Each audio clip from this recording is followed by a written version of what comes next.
ভাইরে ভাই কি যে মজা, যেমন ঝাল তেমন মজা।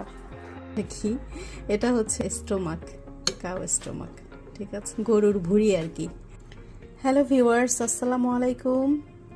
রান্না শেয়ার করছি এবং এটা যে এত মজা, আপনারা মনে হয় ছবি দেখে অনেকে বুঝতে পেরেছেন কি সেটা। এটা হচ্ছে স্টোমাক, কাউ স্টোমাক, গরুর ভুঁড়ি। এটা একদম এরকমই কিনতে পাওয়া যায়, পুরো ক্লিন থাকে। টুকরোগুলো একটু বড় থাকে আর একটু ছোট করে নেওয়া যায়। আমি একটু কেটে কেটে ছোট করে নিলাম আর একটু ধুয়ে নিয়েছি ভালো করে।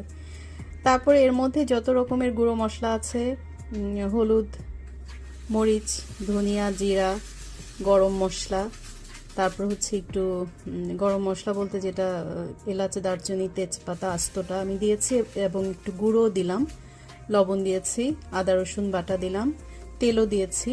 এখন খুব ভালো করে আমি ম্যারিনেট করব।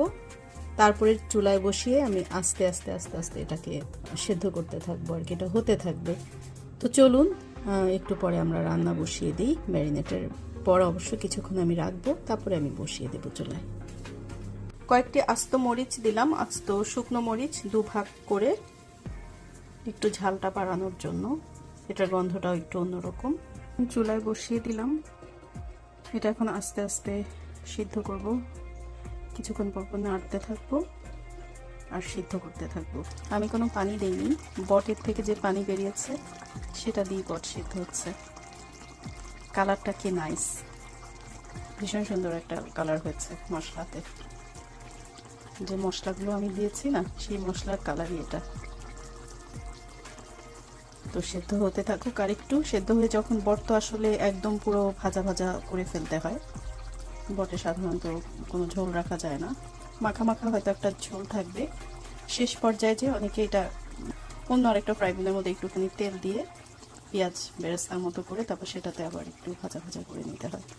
এখন এই পর্যায়ে হয়ে গেছে, ঝোল শুকিয়ে গেছে, সেদ্ধ হয়ে গেছে। তো আরেকটু আমি কড়া করে একদম ভাজা ভাজার মতো করব, আরও ড্রাই করতে হবে, তারপরে নামিয়ে ফেলবো। শুকিয়ে গেছে, হয়েও গেছে, সিদ্ধ হয়ে ভালো করে সিদ্ধ হয়ে শুকিয়ে গেছে। আমার মনে হয় না বাগের দিতে হবে, যেহেতু এখন একটা মাখা মাখা ঝোল আছে।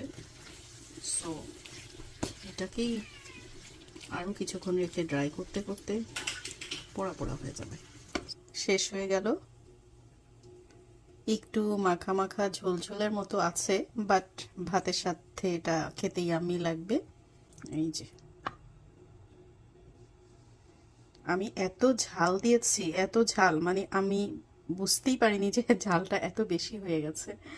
গুঁড়ো মরিচ, তার উপরে আমি শুকনো মরিচকে ভেঙে দিয়েছি, সবকিছু মিলে প্রচন্ড রকমের ঝাল। তো যারা ঝাল খেতে চান না, ঝাল অ্যাভয়েড করবেন, ঝালটা দিবেন না। আমি তো প্রচুর ঝাল খাই, আর ঝাল খাই সেটা একটা কথা, তার উপরে এইটাতে আমি ঝাল দিছি, আসলে আমি অনেকটা দিয়ে ফেলেছি। প্রথমে চিন্তা করিনি যে এতটা হয়ে যাবে, পরে দেখি যে অনেক ঝাল হয়ে গেছে। মাখা ঝোল কেউ খেতে চাইলে এভাবে রাখবেন, আর কেউ যদি আরো ড্রাই করতে চান তাহলে অল্প জাল দিয়ে আপনারা আরো ড্রাই করে ফেলতে পারেন।